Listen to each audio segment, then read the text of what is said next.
to another webinar hosted here at the Phia Group, who's been empowering your plan since the year 2000. Wow, 2000, 20 years, Ron. 20 years as of Monday. What do you think? I think we need one more year and we could drink legally. I mean, I'm better looking now than I was 20 years ago. I think I truly do believe well, that. it's the miracles of medicine. But when you started 16 years ago, Ron, you were a young buck. You were what, 20 what? Oh man, 16 years ago I was just born, right? I mean, no kids, no wife, single, happy all the time, head full of hair. You know. You guys say, thankfully we don't have this being videotaped today. I was gonna say. I'm just messing I don't around. want people to see this haunted look. I'm just kidding, folks. Today we're doing the double dose. Why are we revisiting pharmacy drugs? Answer your questions because you had so many questions. We said, you know what? We cannot go back to each one of these people one at a time.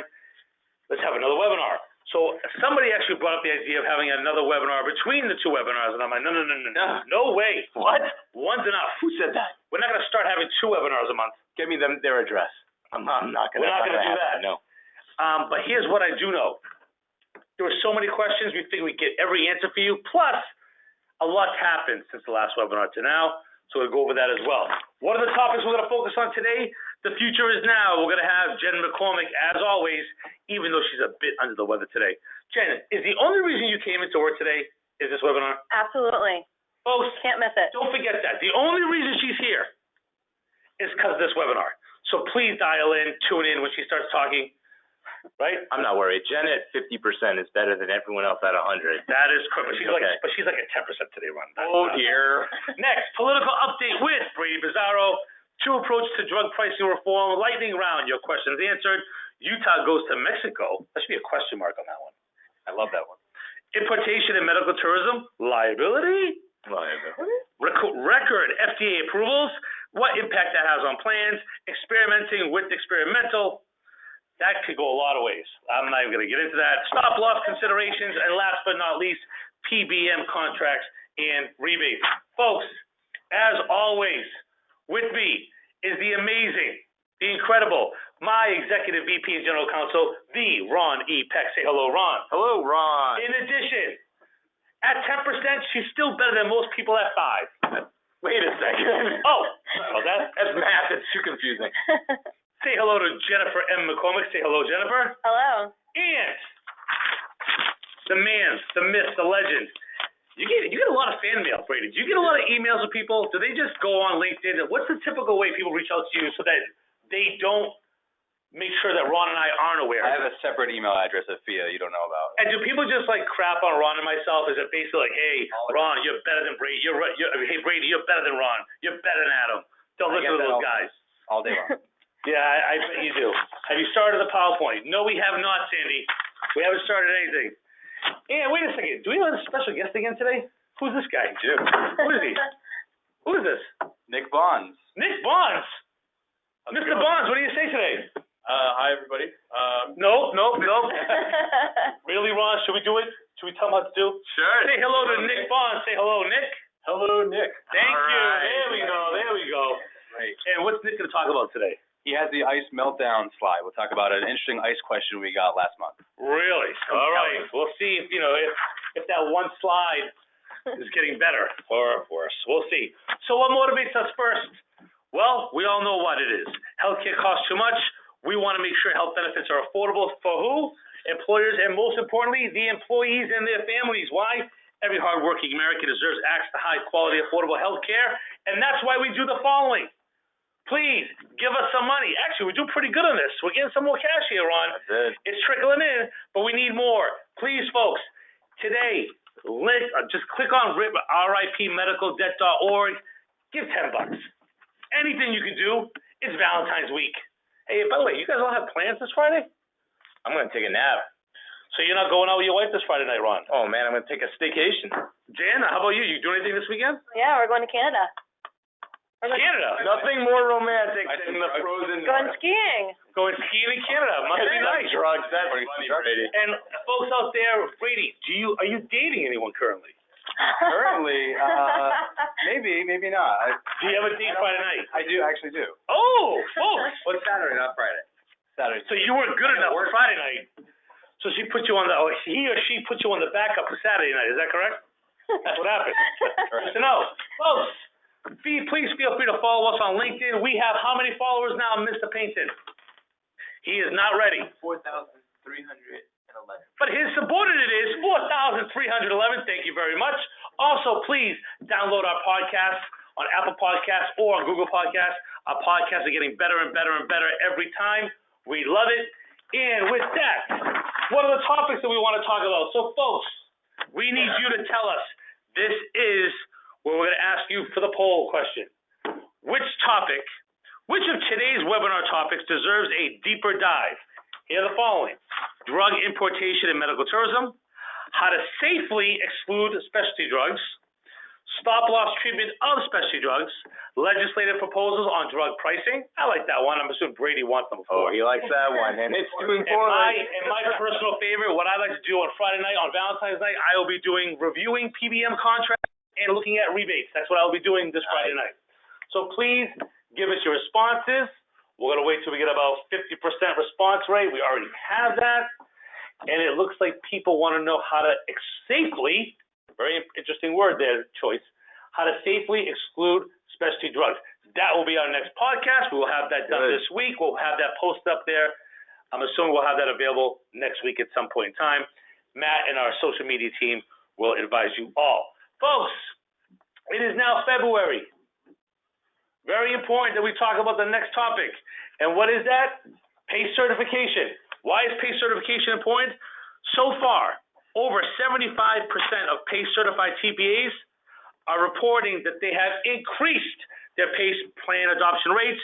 Therefore, better services from your TPA, additional revenue stream for your TPA, and most importantly, protection for your employee benefit plans from a fiduciary transfer.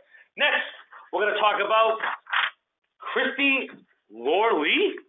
How do I say that last name? Lorley? Is it Laura Lee? Two different last names, or is that? Huh? I think Laura Lee. What's the dash there for? Usually a hyphen is, there's two different last names. Yeah. So one of our last names is Laura, and the other one is Lee? Usually we reserve those for sophisticated people. Do we not know the answer to this? Christy, if you are listening, will you please submit a question and tell us how your last name came to be? I'm really interested in that. Special shout out to you, Christy, a registered nurse, senior clinical consultant, two different titles, sort of like you, Ron. Told you she's At sophisticated. Lockton. I have a lot of good friends at Lockton. You know who you are there in Texas.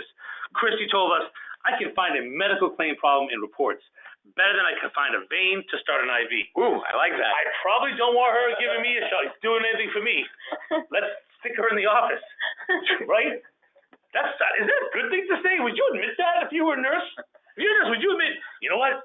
I can't actually put an IV in your veins, but I can find you a medical claim. Well, maybe it's a brag. Maybe she's saying she's great with an IV and even better with medical claims. But she said some nurses are just made differently, I guess. Well, you know what, Christy? No matter what your name is, no matter what you can do as a nurse, we appreciate you. We will be sending you a massive, I want a double dose of goodie bag for Christy. Just two last names, two job titles, two goodie bags. And that's perfect. So, folks, why am I so happy today? Why am I so excited? It is 20 years. That is our 20-year logo. It's going to be everywhere. If you get sick of it, we promise to start using it by June, July. We make a promise on that. But we're just really proud of the fact that 20 years ago, trust me, 20 years ago, I would never think that I have a guy named Bizarro doing a webinar with me today. That would not be something I thought about. That would have been a bizarre thing to think about. That is definitely not what I was thinking about. I was actually trying to figure out how I'm going to get the $500 to file as an LLC, or pay back my mom for the $500 she gave me to file as an LLC. Did you ever think of that? Yes, I did. All right. Next, folks, as you all know, if you've been on Phia's Health Plan for 5 years, all employees and their dependents get health insurance for free. It's awesome. It's been working. We get retention. It's doing great for recruitment. But why does it matter? It's not because we just want to be nice. There are rules in place. We have mandatory open enroll meetings, not just how to enroll in your healthcare plan, not just about how the plan works, not just about what's covered, what's not covered. We talk about these are the cost drivers. Here's how you become a consumer of healthcare. These are the apps you want you to access. We want you to talk to HR. We want you to consult specialists. We want you to know what the quality and cost is for any procedure you have or are planning to have, because it's going to benefit you and the overall plan. And so far, I got to tell you, it's working. So with that, I think I am done for now. So, Jen, if you're up to it, how many slides you got, Jen? Two? No, 2 little slides? there's more. Don't worry. Folks, Jen is not on her A game. This is her C+ game. But let's Oh, see if she can boy. do it. Jen, let's talk about PGC and your most frequently asked questions. Take it away, Jen. All right, let's get going. So question number 1, we have a couple of FAQs for you for this month. The first is, how should we handle charges that are incurred outside the United States? What are our options? And my response to that question is, what does your current plan language allow you to do? And more importantly, what is it that you are trying to do? What is your goal? What is your objective? Mindful of that, the good news is you can actually create language that matches your intentions. There's no right option, there's no wrong option. Just know there are options, and the options are going to be based on whatever your preferences are. The first option is that you could have something where expenses that are incurred outside of the United States are just the same as any other expenses. That means their eligibility is subject to any of the other requirements that a typical U.S. domestic claim would be subject to, like medical necessity or E&I criteria. But in order to have that different approach or that option in your plan, that would mean it's very likely then you're going to have to take a look at your exclusions and make sure that the plan doesn't otherwise exclude claims that are incurred outside of the United States. Another option to consider is that you would cover any claims that were incurred outside of the United States unless that travel was exclusively for the sole purpose of getting that treatment. So this means that this provision or a language just like this would operate to exclude those claims that were incurred as a result of somebody doing some international medical tourism. So if you are looking to implement a program for international travel, then having an exclusion like this would be problematic, because generally the reason that you are traveling internationally for medical tourism is for the sole purpose of receiving treatment. So you need to make sure that you modify your plan. And last but not least is, if you don't want to handle charges outside the United States as a covered benefit under your plan at all, good news. You can draft an exclusion that would disallow it. Obviously, there's a caveat for medical emergency type situations and how the plan would need to handle that. Otherwise, if there were claims that you wanted to exclude for the reason of them being incurred outside the United States, you can certainly draft exclusionary language to do so. But prior to making these modifications, take a look at your current language and make sure that whatever it is that you want to modify or change wouldn't be creating any sort of gap in coverage with your underlying plan document and stop-loss policy for reimbursement. All right, FAQ number 2. Is a self-funded plan required to offer dependent coverage for domestic partners? I love this question. We've been getting this question a ton lately, and I feel like a broken record when I say this. Remember that for a private self-funded ERISA plan, at least, there is no requirement that you cover spouses at all. We know that the ACA has added some caveats for having to cover dependent children, but there is not a spousal requirement for domestic partners.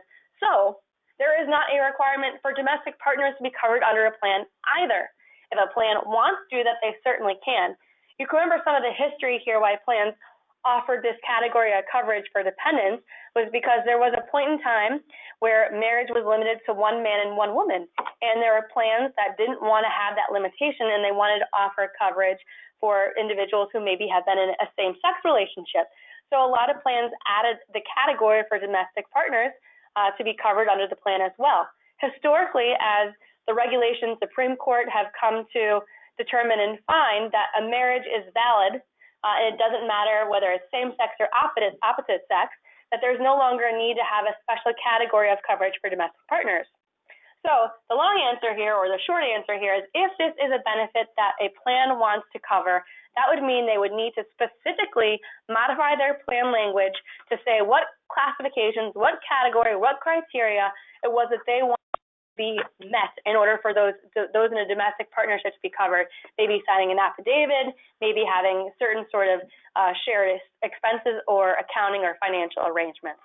So I will turn it back over to Nick, actually, to kick us off and let us know. I'm not so sure about this Nick thing. What do you think, Ron? Should we just give it to you? I'm too late. Real quick, I think he's sweating here.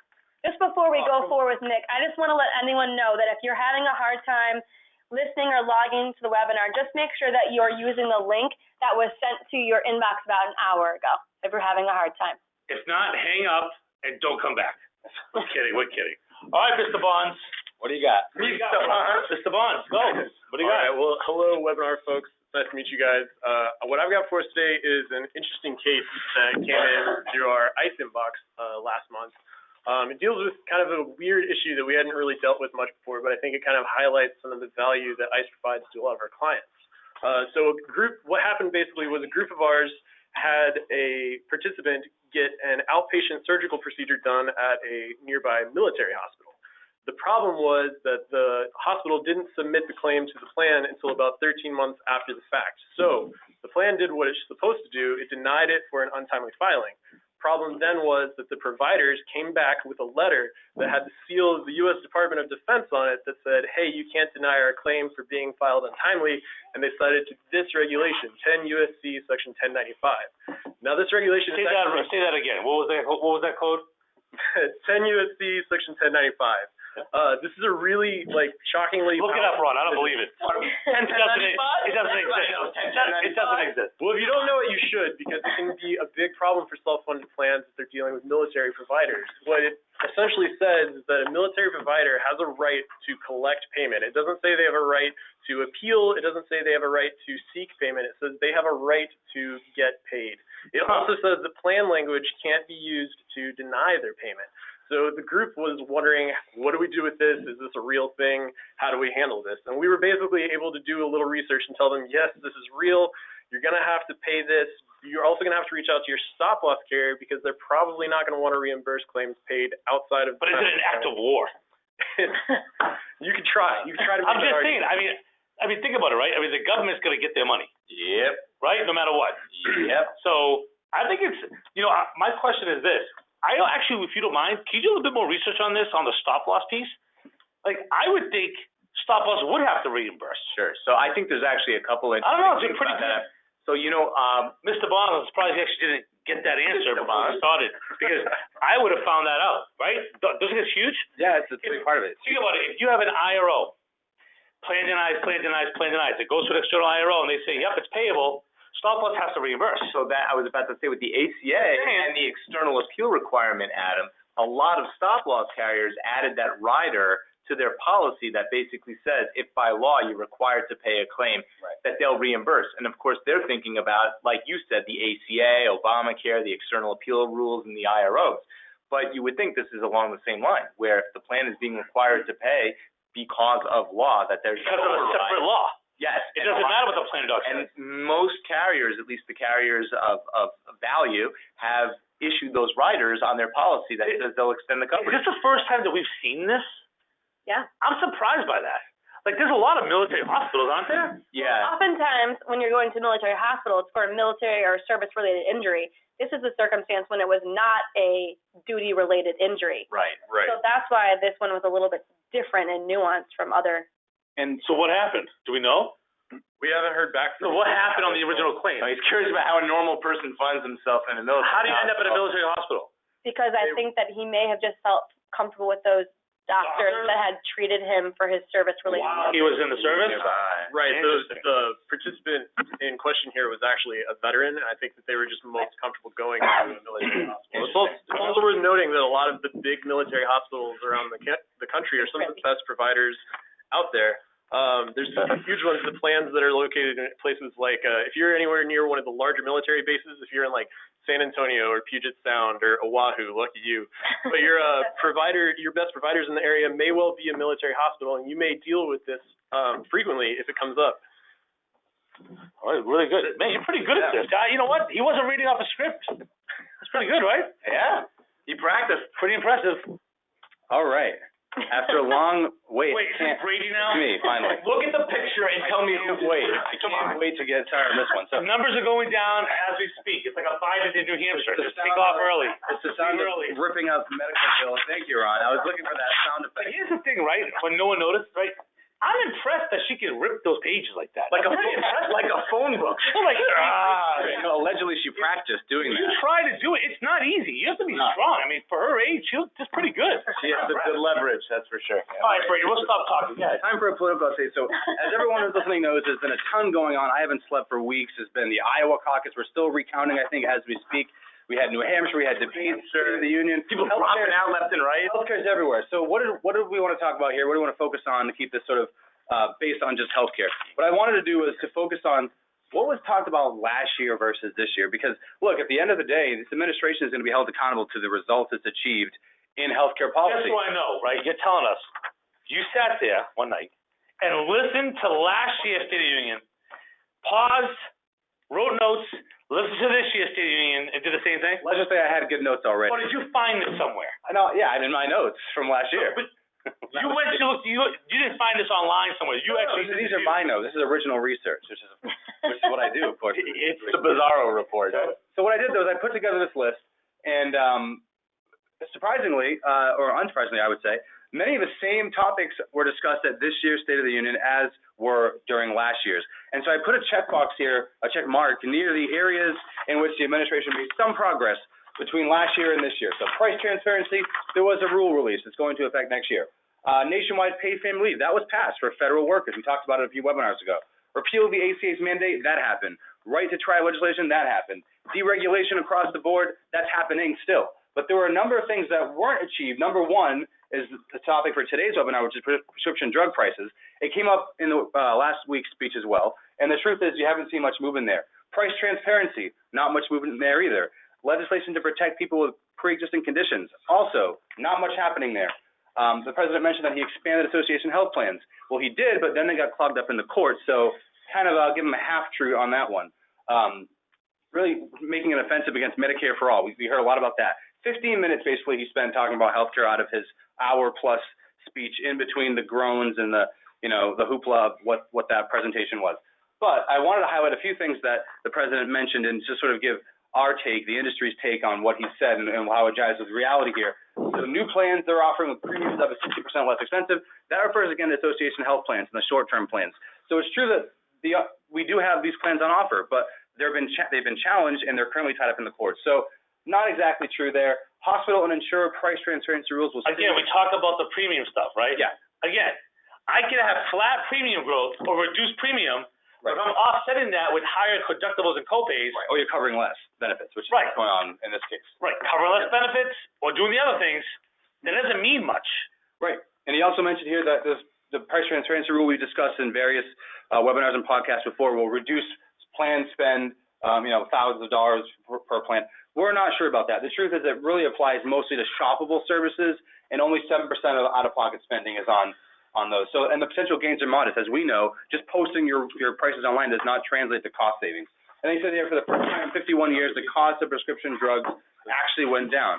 Actually, they went down a little bit in 2018. Prices rose last year, and we're not counting the cost of astronomical drugs like Zolgensma, which we keep talking about every single time. But we're here to focus on drug pricing, and I boiled down really two approaches that the president has taken and Congress to drug pricing reform. Because look, the truth is we've been talking about this for a couple of years now, and not much has happened. Prices keep going up.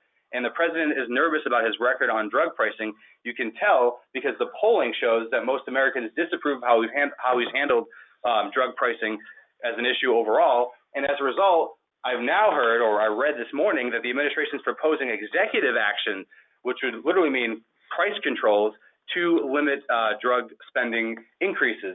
And that's happening alongside these two legislative efforts that I want to briefly discuss. And typically you wouldn't see the administration, promoting a certain bill in Congress and also on the side threatening to pass executive action. That tells me that he's nervous about this issue, that there hasn't been enough progress, the polling looks bad. You have Democrats out there that are hitting him left and right and who won a large majority in 2018 on the issue of healthcare and drug pricing. So he's got to take some action. So what do we have right now? We have two bills that one exists in the House, one exists in the Senate.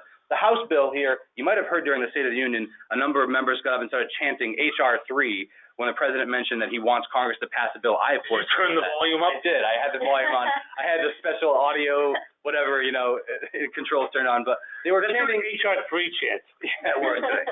We'll just start one and see what happens. We should all come wearing white. Yeah, they were wearing white. So look, what they were referring to, though, is the House bill that passed just this past December. It was a huge bill. It included many of the things the president himself talked about that he wanted, the ability to negotiate directly with Medicare. I read through the proposal in this bill. It was named after the late Chairman Elijah Cummings, this is a big issue for him. It passed with 2 Republicans who supported it in the House, so it was bipartisan. And look what it did here. They identified 250 drugs per year, many of which are probably drugs that are causing a lot of problems for many of you tuned in now, and it would force negotiation over prices with manufacturers on those drugs. And if they didn't negotiate prices, there'd be consequences, tax consequences, fines for these manufacturers. It's literally price controls. Why would Trump go against this? So, well, I think it's mostly isn't that what he wanted? It is. It's what he says he wants on the campaign trail, but in reality, he called it government surrogate. price control. Yes, he has. And the Senate majority leader has no interest in doing it. So But I thought this is Trump what's frustrating. wants to lower drug prices. He does. Isn't that controlling the price? The problem is his party doesn't want to go for price controls. And he's out there on the campaign trail talking about socialism and if you don't want price controls, yet what he wants in drug prices is exactly that. So that's why we're not seeing any action. Aside from all the, impeachment drama and all the other stalls we're seeing in the Senate and in Congress generally, the fact is the president wants something his own party doesn't want, and that's they want real action on drug prices, and that means some version of price control. Well, I'm skipping here, right, because people can read themselves, but Chuck Grassley's bill is putting provisions to cap out-of-pocket costs for seniors. Right. Isn't that also government price control? In some way, yeah, but the problem with the Senate bill, and it is more popular, it's much more moderate. It's not actually requiring the manufacturers to change or limit their prices. It's instead capping out-of-pocket costs for seniors. So that means health insurance and somebody else care will fit the. So they're okay with insurance companies and the self-funded plans paying more? Yeah, and not. There's one caveat here, and there's a piece of the Senate bill that's Ron's sweating. He's dying. Don't worry, he's coming up next. But the one part I want to mention about the Senate bill, because this has been called the most viable bill, because the White House has now endorsed the Senate bill, and you have it's bipartisan. You have Ron Wyden, Democrat from Oregon, also on this bill who sponsored it. But one part of this bill that many Republican senators don't like, and the reason why it's not getting a vote, is it actually has a provision which says if drug prices increase over the amount of inflation, that manufacturers have to issue a rebate in the amount of that overage back to the plans. And so that effectively is kind of like price control, and even that is scaring them. It's still price control. It is. But the reality is we know in this industry that that's what's needed in some way, this kind of aggressive approach, because it's prices are out of control. It's because we're not selling cereal. There's not 20 different flavors, and you could have a price war, right? And that's called a market, right? Sure. If there's only one drug by one manufacturer, there is no competition. That's why you need price controls. And that's the problem. The last thing I'll say is the president's executive order that he's allegedly planning would introduce, and we talked about this before as well, a international pricing index, and he tied drug prices to that index. That is price control. So I think what will happen, if you ask me to predict, which I know you like to ask me to do, is if I didn't ask you. We've given up on that. What are you doing? We're done. If the polls don't improve for the president on this issue, I wouldn't be surprised if you see later in the summer him announce this executive order on establishing a sort of price control system to make his poll numbers go up. I would not be shocked. What's going to happen if we just take Brady off these webinars? Would you be worried about his safety and his health? I would. He needs an outlet. All right, real quick, guys. Just so you know, Ron has not spoken for 30 minutes, which is pretty impressive. 1, 2. Brady, I think it's time for you to get a new fleece. Brady's wearing the Phia fleece. It's getting tighter. Every time, it looks a little tighter on you. Plenty of room. What are you talking about? I'm telling everyone that's on the webinar, I will give you a brand new fleece the minute this webinar is over. 20th anniversary But edition. real quick, I want to get back to Mr. Bonds. We're getting a lot of questions about the whole military hospital issue. I saw we first say they had the same letter from a VA hospital. So if you wouldn't mind, I'd like all these people to get a memo where we talk about this particular statute. Is it a statute? Yeah, 1095. To see if, based on the statute, would stop loss have to reimburse if you deny the claim initially, or should we advise TPAs if they receive a claim from a VA hospital or a military hospital to have some type of parameters, some type of process set aside to make sure this doesn't happen to them, where they would be forced to pay a claim and not get reimbursed? Can we get that done after this webinar? Yeah, absolutely. A lot of things to do after the webinar. I don't know which one's more important, but we'll get them both done. Ron? Sweet. All right. So, Adam, I'm really glad actually that you brought up sort of the inconsistencies about price capping and what are you talking about. And pretty much everyone's saying the same thing but saying it differently, because what I call is the cost of care contradiction, right? And this has been something that's been sticking in my craw. I'm reading these articles, I'm reading these statements, particularly from the candidates for the presidency, but politicians in general. And what I think is fascinating is when you look at the reaction to the quote-unquote cost of health care, right? you and I understand that the cost of healthcare is the cost you pay for healthcare, regardless of whether that means you're going to a hospital for an appendectomy or you're going to CVS to fill a drug prescription, right? Ultimately, if you have great insurance, your out-of-pockets are probably low, your copay, your deductible, and so as a result, you're getting that cost of care, you're getting that care for low cost to you as the consumer, regardless of, again, of whether it's an appendectomy at a hospital or picking up my pharmaceutical from CVS. If you have so-so insurance, maybe you have a higher copay or a higher deductible, but again, no different. And if you have not the best insurance, you're paying more out of pocket. But ultimately, as a consumer of healthcare, regardless of whether I'm purchasing medication at a pharmacy or receiving medical care at a hospital, as far as I'm concerned, it's all healthcare and it's all the cost of healthcare. And what really sticks in my craw is the fact that the same politicians that when they're addressing the cost of health care by way of pharmaceuticals, what are they saying? They're saying, we need to crack down on the actual provider of that health care, the drug manufacturer, the pharmaceutical company. We need to put a cap on what they can charge. We need to set the prices. They're actually talking about the cost of the care, not the copays and deductibles paid by the patient. They're talking about the cost of care. And yet, the same exact politicians, when they're talking about hospital bills and hospital charges, do they talk about, we need to crack down on the prices being charged, we need to set the rates that they're allowed to charge for an appendectomy? No! They're saying, whoa, we need to reduce the copay, we need to reduce the deductible, we need to reduce the out-of-pocket suffered by the patient, and it's the insurance who needs to figure out how to do this. And if they can't, i.e., look at surprise billing, where the provider is out of network, it's an emergency, or it's an out-of-network provider at an in-network facility, and the patient receives this surprise balance bill, the response is, let's force them into arbitration.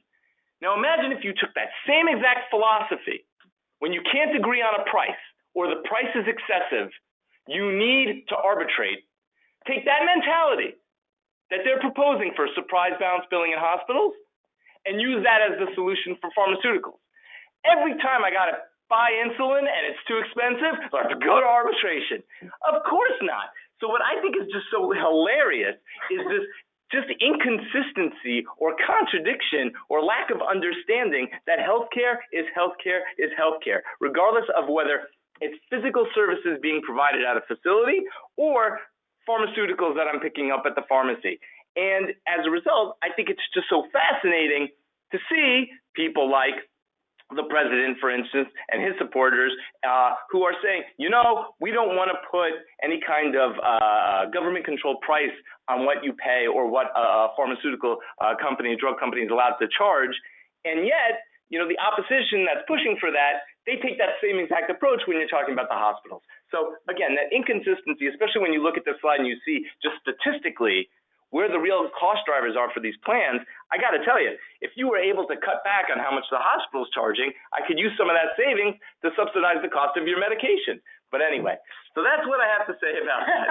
I'm going to catch my breath now and give it back to Jeff. Just before we do that, I want to note that we have some astute listeners that are offering some reasons as to why. We put this on the slide as well, that hospitals are some of the largest economic drivers in politicians' areas. That's all true, and the polling data shows people like their doctors, they don't like their drug manufacturers. Isn't it funny? If that's what you're saying, though, then what you're telling me is that the hospitals and the hospital lobbyists have more money and are more powerful than big pharma and the drug companies. They're more popular, for sure. Wow. Think about that. Yeah. And with that, we'll turn it over to Jen, who is sharing way too much. Jen. Sorry. I'm back. All right. So I'm very excited about this next little couple of slides that we're going to be doing. Me too. This is brand new. This is not a segment, I'll call it, that we've ever done before. But based on our last webinar, there are a lot of really great questions that we didn't really get the time or the opportunity to go over. So we have created this lightning round segment of our webinar where we're actually going to take the time and answer some of these really exciting, interesting questions that everyone had from our last January webinar. All right, no further ado, let's get started. Ready? Lightning round. Okay, question one. All right, question. What are some different options in regard to specialty drug coverage? This is a really interesting question because this is talking about the different types of ways where we can limit the exposure or the risk or the cost that a plan would have to bear as a result of these really high cost specialty drug situations. So some of the options could include having a dollar limit, right? Well, one of the things that we need to consider before we put a dollar limit on a specialty drug is whether or not that would be considered an essential health benefit or not. And we know that the category of prescription drugs are an essential health benefit, so you have to be very careful about the different types of benefits that you could place a dollar limitation on. But one of the things that you could do is consider putting frequency limitations or script limitations on the specialty drugs. Obviously, before putting any of these options or implementing any of these different suggestions, you'll have to have a discussion with the PBM or anyone else that would have any sort of agreement or contractual terms that could dictate how it was that the coverage was being set up. The other thing to keep in mind when you are having to put or trying to limit the exposure to the plan is that you're doing so in a way that you are not targeting a particular individual or not targeting a particular disease. So instead of saying that you are going to exclude specialty drugs for anyone who is a hemophiliac, instead, maybe you'd want to have a limitation for factor VIII type of drugs or using the broad category or classification of treatment instead of the particular disease. Question number 2. If a health plan's prescription coverage does not include specialty drugs, can the medical plan also exclude coverage for specialty drugs? This is a really good question. So the answer is generally yes. However, caveat that if the plan is subject to ACA, if the plan is non-grandfathered, they're still going to be required to cover those preventive care drugs. So a plan would just have to make sure that they can have a broad category of exclusion of the specialty drugs, except to the extent that they might be preventive. And also, when you're putting these sort of modifications or changes into the plan, one of the things that you need to do is be aware of the impact that this might have for somebody who's potentially taking one of these drugs. So if you want to make the decision to exclude specialty drugs as of February 15th, you really need to take a look at the different categories of individuals who might be taking those drugs, and instead of using the mid-year change and exclusion, doing this on the renewal basis, because there are a lot of other documents that would need to be modified, whether it's the SBC or an amendment, in order to make that modification. The other thing to kind of note here last but not least is the application of 1557, but more so these days, the EEOC classifications, that if you are excluding particular drugs, that while the non-discrimination rules for gender identity would not necessarily come into play, you still could be targeted potentially as an employer for discriminating, and the EEOC might have a claim against you. Question number 3. All right. PBMs have told me that excluding any drugs for which there is no alternative therapy is illegal. We hear this all the time. Is this true? What does the lightning say? Okay, so I think that there's a little bit of a misconception here about what it means to be illegal under ACA. So one of the things that the ACA does tell us is that a plan is allowed to use reasonable medical management techniques. So that means that if there is a particular drug that could be more cost effective, maybe it's the generic when there's a brand that would be available, then yes, the plan is allowed to employ those types of categories and techniques in order to put it in place. But to say that that it would be illegal to exclude that is going to depend on the facts and circumstances for what the particular therapy is and what it is that the plan is trying to do. Question number 4, can I make a specialty drug out of network to eliminate the annual maximum out-of-pocket maximum? So I think what is the point of this one is that we know under ACA that when you have in-network coverage, that means that the plan is going to have a certain cap on the dollar amount before everything is going to be covered at 100%. And if you're able to create a special tier and make specialty drugs out of network instead of in-network, that means that cap would never have to be hit. Well, in order to make that classification or to switch drugs to a different tier, that's going to have a discussion that you're going to have to discuss with the PBM and decide what it is that the formulary would or wouldn't allow you to do. But you can still change and modify whatever the dollar limits would be. So if you wanted to up or bump up whatever your maximum out-of-pocket benefit level was for those out-of-network claims, that could be something that you could consider. And last but not least, can a plan have a maximum per script reimbursement in the plan? So this is something that we discussed a little bit before too. If it is an EHB, then a plan should not be putting dollar limitations, but frequency limitations could be okay, but just make sure that you are not pairing a frequency cap with a dollar limit, because that's going to arise to something that is an annual dollar limitation and then prohibited by ACA.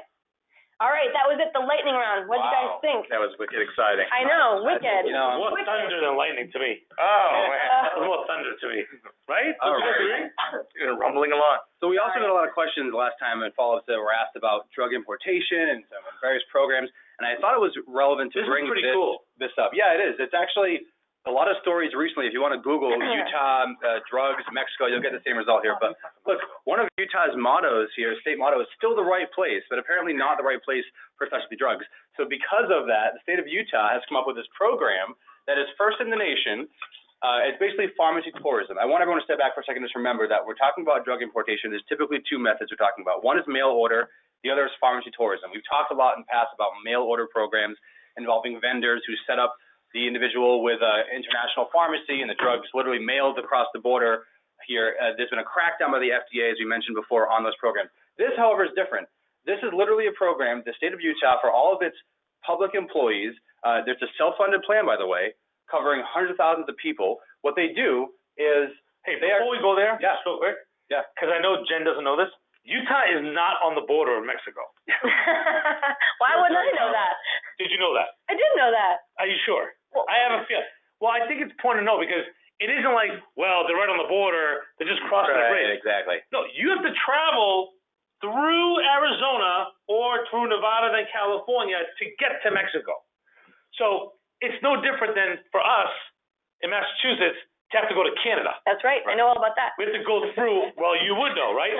But the point is, so a self-funded state of Massachusetts plan, a city of Boston plan, I guess would be through the same exact thing. Well, yeah, because they're flying people. So we're getting to the process of how they do that. What they're doing is basically they're flying their employees to San Diego, and then from San Diego, they are meeting with a representative from a Mexican pharmacy. In San Diego? Yeah, who's literally going to like wine and dine them, take them to a restaurant, get some food, Where? cross the border. Where? Where Where are they wining and restaurant? dining them? I think In San it's Diego? San Diego, yes. Okay. Near the border. Then they're going to cross the border, right? This guy or girl never leaves the patient's side.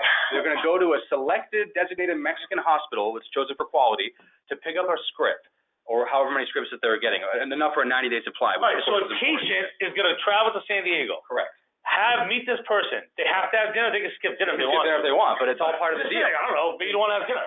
They It's get a little this. freaky, you know? Like, I don't want to have dinner with this guy. Go straight to drinks. They get the medication, and they come back, and they fly back, and it's all covered by the state of Utah. That's what makes this Where do they program. get the drugs? So they're getting the drugs from this hospital, and this In hospital Mexico. in Mexico. The hospital gets them from a pharmacy in Mexico. So the pharmacy. So they're the hospital, going into Mexico without any drugs, correct. and they're leaving Mexico with drugs from the Not hospital. uncommon, as we know. So it happens every day.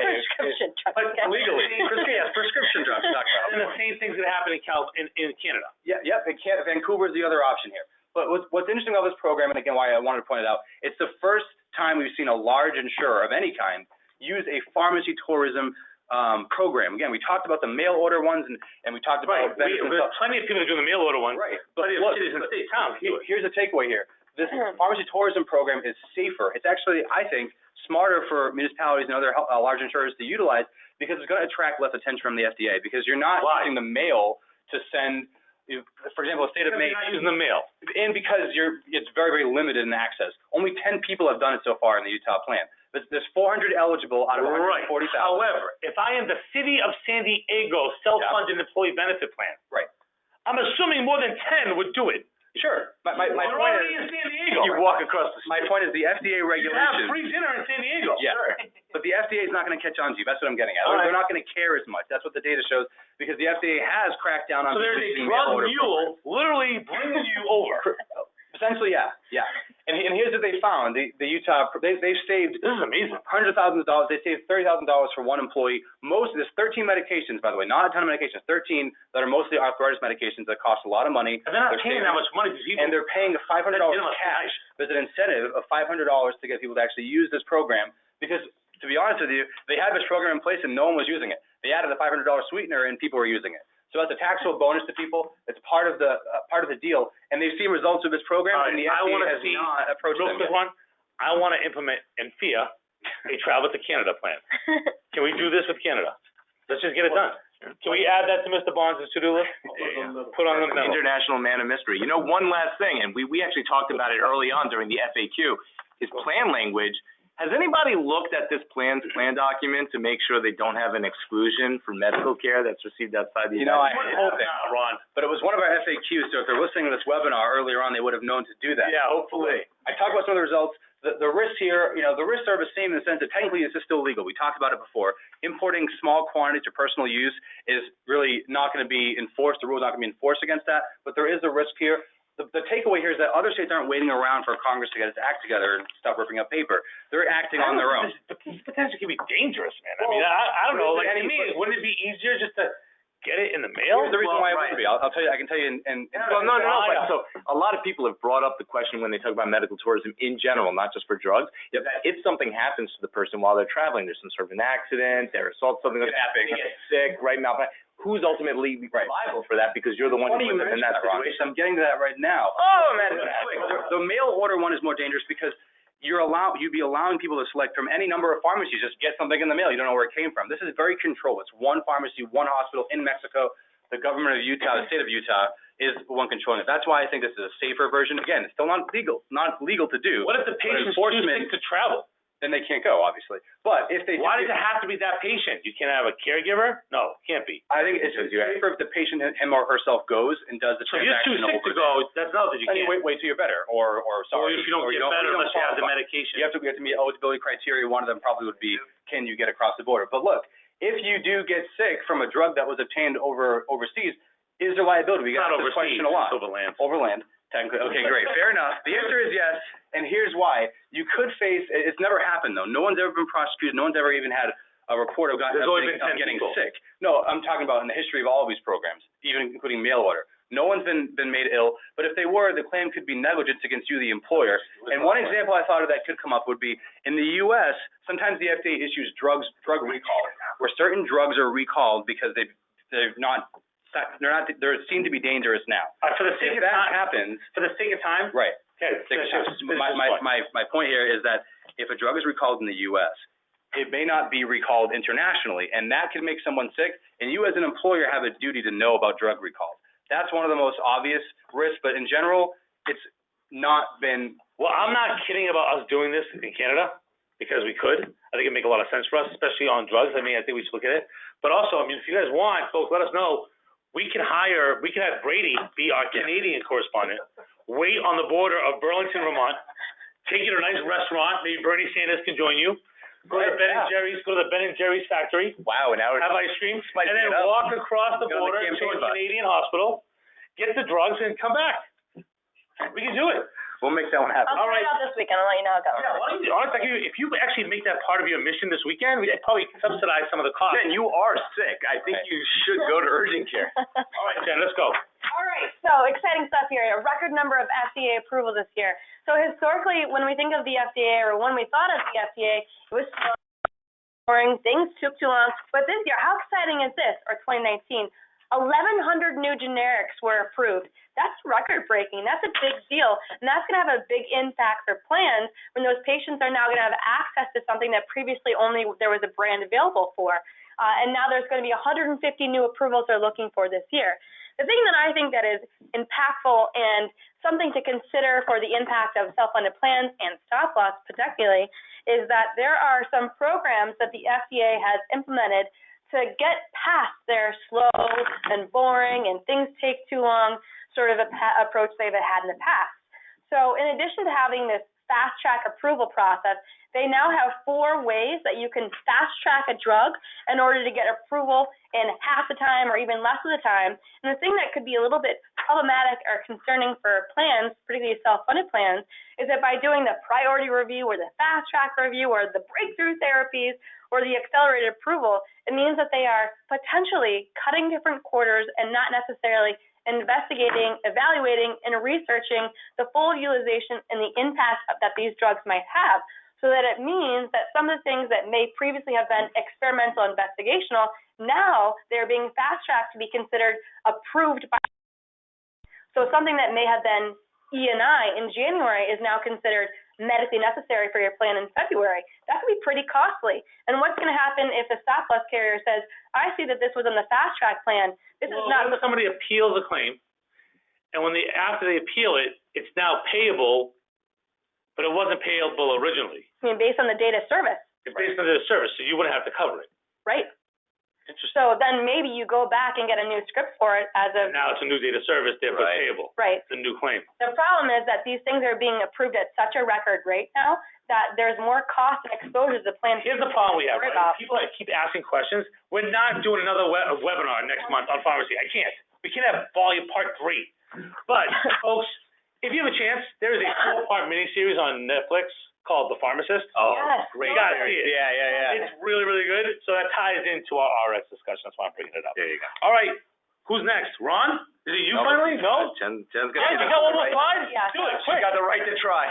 Jen, we got 6 With the minutes. experimental. All right, so quickly here, this is a situation where somebody wanted a bone marrow transplant, but they were a candidate for another type of therapy that was experimental. And it turns out they had to do step 1 before they could go to step 2 and get the experimental treatment. Step 1 failed, the bone marrow transplant failed, and they ended up needing the T-cell therapy. The thing that was interesting here is that if they had done it the first time around when it was experimental, it would have worked and it would have been a higher success rate for the plan. So one of the ways that you can caveat and get around this particularly is to have some sort of limitation to your plan document language that would allow you to cover an alternative care or an alternative course of treatment at the outset, so you wouldn't have to put the plan through the expense or the patient through the extra steps of getting care that ultimately wouldn't be effective. That was quick, right? I'll turn it over to you, Ron. Wicked quick. All right, so I'm going to go ahead and close this out. So speaking of plan language and things developing quicker than we can keep up, and experimental investigational in particular, it's important to remember that not only are more and new drugs coming out at a record pace, but new uses for existing drugs are now coming out at a faster than ever pace.